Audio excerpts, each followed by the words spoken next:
My Data for Myself, ça c'est notre équipe, Pierre, Arthur, Richard, Patrick et moi, Andreas.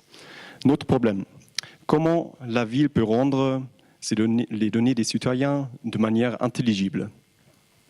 Actuellement, chaque ville suisse a l'obligation légale de rendre aux citoyens, sur leur demande, leurs données sous une forme de liste. Mais comment la ville pourrait aller au-delà de cette obligation légale et rendre les données des citoyens d'une manière intelligible? Ou comment elle pourrait même, en exploitant ces données personnelles, comment elle pourrait fournir des services personnalisés dans un contexte sécurisé? Arthur, comment la ville de Lausanne pourrait faire ça? Merci Andreas. Donc du coup, pour découvrir comment est-ce qu'on s'en occuperait, on va vivre la vie de... Ça ne marche pas. Joséphine. Donc Joséphine qui a 50 ans, elle est mariée, elle a 3 enfants et elle est en recherche d'emploi. Donc elle habite à Lausanne aussi. Et elle apprend par la facture des cils qu'il y a un nouveau service qui lui a été proposé, c'est de découvrir toutes ces données que la ville de Lausanne a sur elle via le site et le portail de lausanne.ch. Donc voici un petit schéma de ce que l'on propose. Donc les données ne sont pas forcément exactement ce qu'il y aura, mais voilà, c'est pour donner une idée déjà visuelle. L'idée, c'est que pour chaque utilisateur différent, on aurait un espace qui est vraiment personnalisé pour lui en fonction des données qu'on a sur lui. Par exemple, Joséphine a une carte de bibliothèque, on lui donne les informations de la bibliothèque. Ça va de même pour les 2 présentations qui ont été faites avant. S'il y a des démarches administratives à faire, ça passera par là aussi pour faire le suivi. Donc l'idée, c'est vraiment que s'il y a des nouveaux widgets qui sont créés au fur et à mesure du temps, ils peuvent y accéder aussi et même découvrir si elle n'avait pas la carte de la bibliothèque. Elle peut dire, ah ben tiens, il y a la bibliothèque, comment je fais? Et ça lui propose d'aller se créer un compte de bibliothèque. Donc on va aller dans le détail déjà aussi de son compte, si vous voulez. C'est qu'elle peut dire, j'aimerais modifier des données. Certaines données, elle peut les modifier comme son numéro de téléphone ou son email, elle peut le modifier en ligne.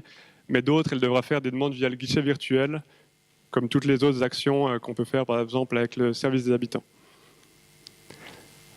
J'entre dans le détail pour des données comme par exemple la consommation d'électricité, qui est un exemple qui revient souvent. Donc on peut lui montrer l'historique de sa consommation au fil des années, aussi de la comparer via toutes les données qu'on a sur les autres logements qui lui sont similaires. Donc on sait qu'elle a 3 enfants, si elle fournit la taille de son appartement, c'est encore plus précis. Et surtout le plus important pour nous aujourd'hui, c'est la valeur ajoutée, elle est dans le contexte qu'on arrive à ajouter dans la zone de droite ici. Donc on peut donner beaucoup d'informations que la ville connaît, qui sont souvent sur le site web aussi, liées à ce thème qui est par exemple la consommation d'électricité, et en plus de mettre en valeur justement tout ce que la ville a apporté en termes de services, comme par exemple des subventions si elle veut s'acheter un nouveau lave-vaisselle plus écologique. Il y a la partie près de chez moi, par exemple, pour découvrir toutes les infrastructures de la ville, donc dans un rayon donné, selon les filtres que l'on veut. Donc ça paraît classique avec Google, mais il y a quand même des données qu'il n'y a que la ville qui a, comme par exemple, où sont tous les pédibus pour ses enfants. Pour les démarches administratives, c'est aussi un bon endroit pour tout regrouper ce qu'on a en cours. Donc ça peut être par exemple le placement de ses enfants dans un établissement parascolaire ou le logement subventionné avec tout le suivi qui va avec. Aussi un agenda qui peut rappeler les dates de votation, les dates de ramassage des déchets, ou même les événements culturels à proximité de chez elle, etc., qu'elle peut bien sûr synchroniser avec son agenda.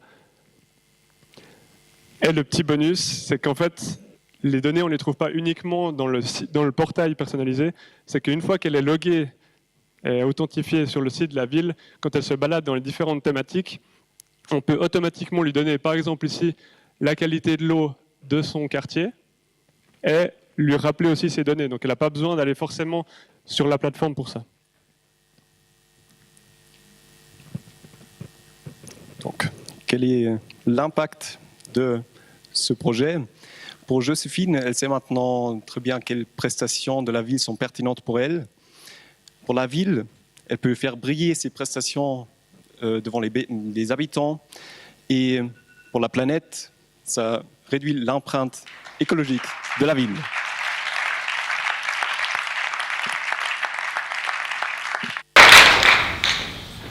Merci.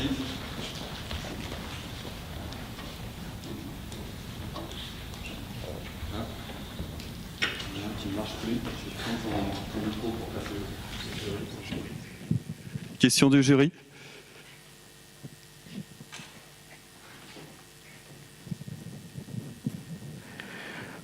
Au niveau de la faisabilité, vous imaginez pouvoir déployer votre solution en combien de temps ?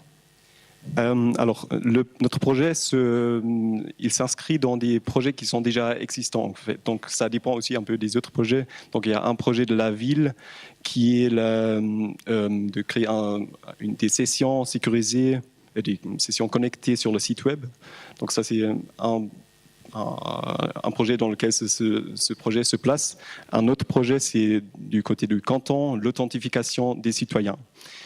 Donc, ce sont deux projets qui sont en lien avec celui-là. Et puis, pour ce projet spécifiquement, les points importants, ce serait l'analyse des besoins des utilisateurs, des citoyens, pour être sûr de vraiment satisfaire les besoins des citoyens. Et aussi la conception ou la faisabilité en termes de protection des données et de la disponibilité des données.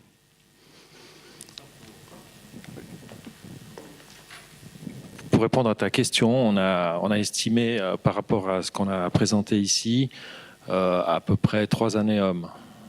Et bien sûr, c'est une plateforme qui pourrait s'étendre. Donc après, tout dépend de ce qu'on veut mettre dedans, quoi.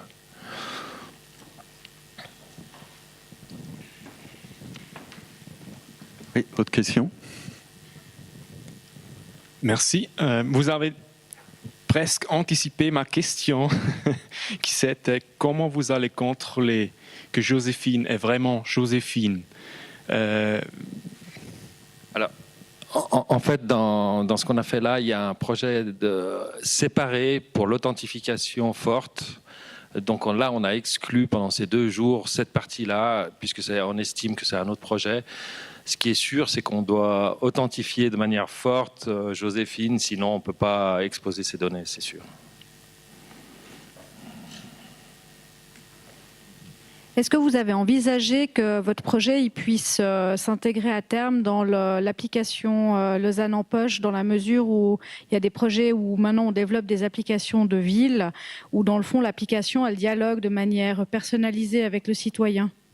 Plutôt que de donner des informations standards, c'est directement des informations qui parlent aux citoyens, donc à Joséphine.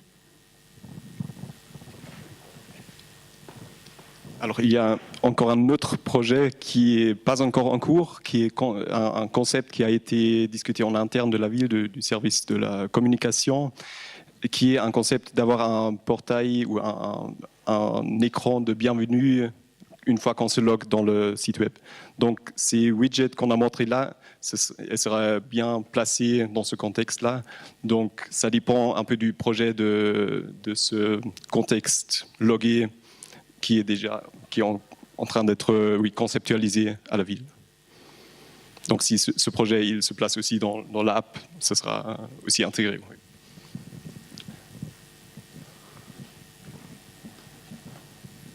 Merci. Pardonne-moi de poser une autre question. Vous avez un peu cette conception de citoyen comme consommateur des données. Hein.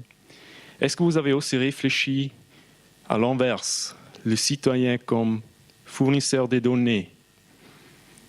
Alors, oui, on a aussi pensé à cet aspect. Par contre, alors, le défi lui-même, il a plutôt été dans l'esprit il y a l'obligation légale, mais comment on pourrait faire mieux comprendre les données. Mais il y a aussi l'aspect, bien sûr, de comment changer les données. Et par rapport à ça, alors ce serait un beaucoup plus grand projet, mais grâce à ce qu'on propose ici, déjà, on avait ici montré que, voilà, avec Lourd, on peut enrichir les sites actuels avec les données personnalisées. Donc, si on va sur un site où il y a un formulaire qui existe déjà actuellement sur le site, on pourrait directement rentrer dans ce formulaire les données quand c'est sur la personne parce qu'elle s'est connectée. Juste vous dites par rapport aux utilisateurs qui donnent des données en plus. C'est ça que votre question. Déjà, on disait, il y a certains widgets qu'on pourrait proposer s'ils sont d'accord de nous donner certaines informations dans un premier temps. Puis dans un autre temps, on a une idée de faire des projets un peu citoyens, participatifs, que des citoyens pourraient proposer. Ça sort un peu du scope de base, mais on a parlé de cette idée à un moment. Et donc l'idée, on pourrait dire que quelqu'un dit, tiens, j'aimerais planter des fougères dans le quartier de Montélie, qui veut me joindre, et puis après chacun peut dire, tiens, j'en ai planté une, et puis à tel endroit, si on veut. Donc ce serait aussi dans les deux sens que ça peut se passer.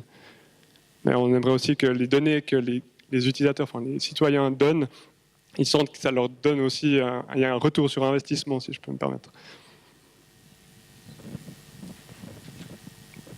Ok, merci. Nous sommes à 5 minutes de questions. Merci.